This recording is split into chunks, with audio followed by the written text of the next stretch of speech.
Almost 2 years ago, one of my friends purchased a portable monitor to use for his PC setup. It was a pretty nice monitor for its price, but it had one flaw. The monitor stand wasn't the best. Within 48 hours of having the screen, I was over it and I began brainstorming ideas for a new stand design. I wanted a base clamp design that would support the load of other components as well as the Lepow screen while remaining structurally sound. The results of the first base clamp design were not what I was expecting, and I had no faith in the design's ability to stand the test of time. I took some time out to do some brainstorming to come up with solutions to the issues discovered in the first base clamp design. Several weeks later, I was back to the drawing board with a fresh mind and newer ideas. The final design was a success. The clamp worked perfectly and it was securely clamped to my desk with no signs of failure. It was now time to continue with the rest of my design.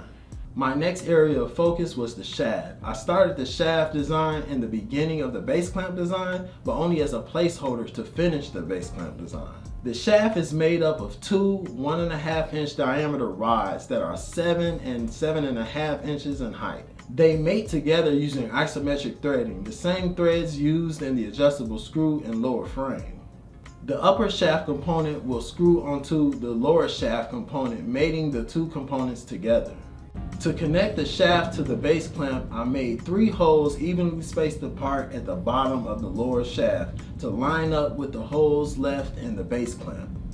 I cut out 3 rectangular spaces at the bottom of the lower shaft to insert nuts that will mate with the screws that will go through the bottom face of the fixed jaw and mate with the nuts of the lower shaft internally, connecting the shaft to the base. Cutting away 2 inches of material from the top of the upper shaft, I created space for the first component of the arm, which I call the shoulder.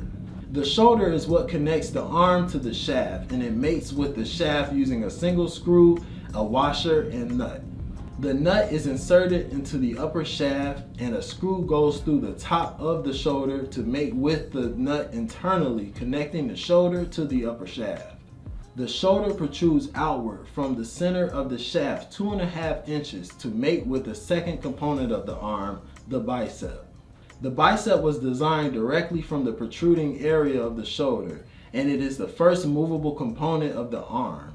The bicep is 8 inches in length and it rotates left and right 110 degrees at the center point of the protruding area of the shoulder, but it is not capable of turning a full 360 degrees due to the design of the shoulder. One side of the bicep is elevated 1/2 inch above the opposite side and it's 1.5 inches thick. There's a 1/4 inch diameter through hole on both ends of the bicep for a long screw and lock nut that will be used to mate it to the shoulder and elbow. You'll see what I mean later. Speaking of the elbow, it is the third component of the arm and it was designed from the raised end of the bicep. The elbow is 2 inches in height and just like the bicep, it's 1.5 inches thick. The elbow is the second movable component of the arm and it mates with the bicep using a long screw and lock nut, just like the connection between the shoulder and the lower side of the bicep. The elbow protrudes outward from its center 1 inch and there are 2 1/4 inch holes that go through the protruded area to mate with the next component of the design. There is also a 1/4 inch loop at the front face of the protruded area that will be used to connect a tension spring on one end later in the design. Unlike the bicep, the elbow can turn a full 360 degrees around its axis. After finishing the elbow, I moved towards the fourth component of the arm design, the forearm. The forearm is made up of 2 components, but they are mirrored, so I only had to focus on one of them. The forearm was designed directly from the elbow. It's a 1/4 inch thick all around, it's 8 3/4 inch thick in length, and it's the third movable component of the arm design. It mates with the elbow using 2 binding barrels and corresponding screws. The binding barrels act as axis joints for the forearm to rotate up or down 45 degrees. The opposite end of the forearm mates with the wrist, the 5th component of the arm design. The wrist is a mirror of the protruded area of the elbow and it is the only fixed component of the arm design. It's 1.5 inches thick like the other components, and it's 3 inches in height. The wrist mates with the forearm using 2 binding barrels and corresponding screws, just like the mating of the elbow and forearm. On the rear face of the wrist is a 1/4 inch loop that will connect to the other end of the tension spring opposite the elbow.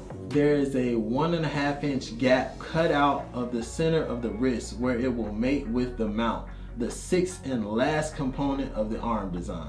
The wrist also has a 1/4 inch through hole that is for a long screw and lock nut that is used to connect the mount to the wrist. The mount was designed from the wrist and it's pretty straightforward. I extruded a square shape from the diameter that connects the mount to the wrist, and I extruded an 8 inch by 8 inch by 1/2 inch rectangle from that square shape. On both ends of the rectangle, I added jaws that will hold the Lepow screen from the top and bottom once it's slid into place. The jaws are like subcomponents to the mount, and they mate with the mount internally. The jaws have 2 0.20 inch diameter holes on both ends of them for screws to be inserted. The screws mate with 4 nuts that are in 4 recessed pockets on the back of the mount. Once the jaws are properly aligned with the mount, the jaws can be fastened to the mount. I made cuts in the material of the mount to make the component lighter and take some weight off the overall load. So now that my initial design was complete, I gathered the rest of the hardware I needed for assembly, although a lot of it had already been purchased. The hardware consisted of 4 2-inch long binding barrels with corresponding screws, 4 1.5 inch long 8/32 round head screws, 3 3-inch long 1/4 inch by 20 round head screws, 6 1.25 inch long 1/4 inch by 20 round head screws, 1 2-inch long 8/32 round head screw, 1 3/4 inch long 1/4 inch by 20 round head screw, 7 1/4 inch by 20 nuts, 5 8/32 nuts, 3 1/4 inch by 20 nylon lock nuts, 4 1/4 inch washers, and 1 7-inch long extension spring. I purchased the screws, nuts, and washers from Home Depot, and of course I went with the good old reliable Everbuilt brand. I purchased the spring and binding barrels from McMaster-Carr, another reliable source for all my special hardware needs. I've said this in the past, but one thing I love about McMaster-Carr, apart from its vast selection of hardware, is the ability to download parts and add them directly to my design. When I found the spring I wanted, I downloaded it and uploaded it into my design to ensure that it works with my design. I noticed right away that my initial wrist design would not work in the way I was expecting because the spring would not reach the loop on the wrist when the forearm was in the up position, so I had to go back and make changes to the wrist. Here's the concept I had in mind. The front face of the elbow was 7 1/4 inches from the rear face of the wrist when the forearm was parallel to the ground. But when the forearm was adjusted up 45 degrees, the distance between the faces was significantly less, 4.9 inches to be exact. Given that change in distance, I figured if I added a spring that's total length was the same as the shorter distance, when the forearm is up in a 45-degree position, it will hold that position if the weight of the load was not greater than the force it takes to pull the spring. So the spring would naturally force the forearm either up or down 45 degrees because of the tension created in the spring while the forearm is in the position parallel to the ground. Now, I hope that makes sense to the viewers because it sure made sense to me when I thought about it. I went back into my design to remove the loop I created prior, and I replaced it with an even larger loop, one that would ensure the spring would be fully retracted when the forearm is in the up or down position. While redesigning the wrist, I thought of some other design changes. I decided that my initial shaft design was flawed and would not stand the test of time. I didn't like the idea of both shaft pieces threading together. The diameter of the thread was only slightly over 3/4 of an inch, which just didn't sit right with me. I felt there had to be a better way to connect the shaft components, so I deleted the original design and redesigned the shaft. The new shaft design was basically the same as the original, except the new design was created in 3 components instead of the 2 upper and lower shaft components. For the new shaft design, I added a separator in between the upper and lower shaft. The separator is 1/2 inch thick all around, and it increased the thread diameter of the shaft components by a little over 1 inch, making the connection between the upper and lower shaft much stronger than before. I had a lot more faith in the new shaft design because I knew the separator would make the shaft much sturdier than the original design concept. After making design changes to the shaft, I began adding more details to the forearm. Since the initial forearm was developed quickly, it was large and bulky and didn't have any aesthetic features. I slimmed up the overall design to make it less bulky, and I started cutting out material to make the forearm lighter to decrease the gross weight of the arm. I thought of a bridge for inspiration, much like the bridges in downtown Chicago, since the forearm is like a bridge from the wrist to the elbow. And since the forearm goes up and down and has 2 identical sides like a bridge, I figured the look would be a perfect fit for the forearm components. The last component I made design changes to was the mount.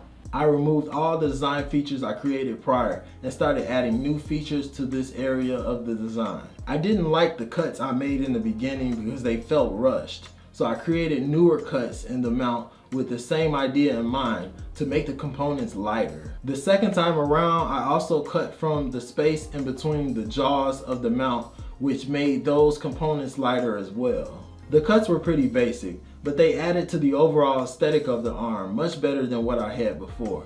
I also decided to add my initials TP to the front face of the mount, although once the Lepow screen is in place, you won't be able to see it. But that's okay, because I also added my name TinkerPro to the lower jaw and screen mount to the upper jaw. I left the base clamp attached to the desk for weeks, testing it daily by pulling and pushing on the clamp to see if it would give over time, and there was no budge.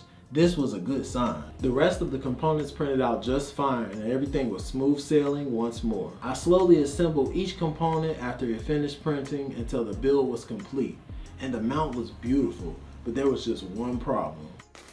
It's about that time, man. It's about that time. Come on, man. It's not 100% though, unfortunately. Can't get it to stay up like it's supposed to. It's too heavy. So I gotta change. These inner workings or whatever, but come on, man. It's here, man. The wrist and mount components were too heavy to keep the forearm up in a 45-degree position. So I knew for a fact the forearm would not be able to hold this position with the Lepow screen as well. So my concept didn't work out. Even after all the components printed out and were assembled smoothly, catastrophe still managed to strike again, and right before the finish line. I took some time out again to think of a solution for the new challenge I was faced with. Even though my spring concept didn't work, the rest of the components functioned properly. I was so close. There had to be a solution to the issue, and I came too far to give up.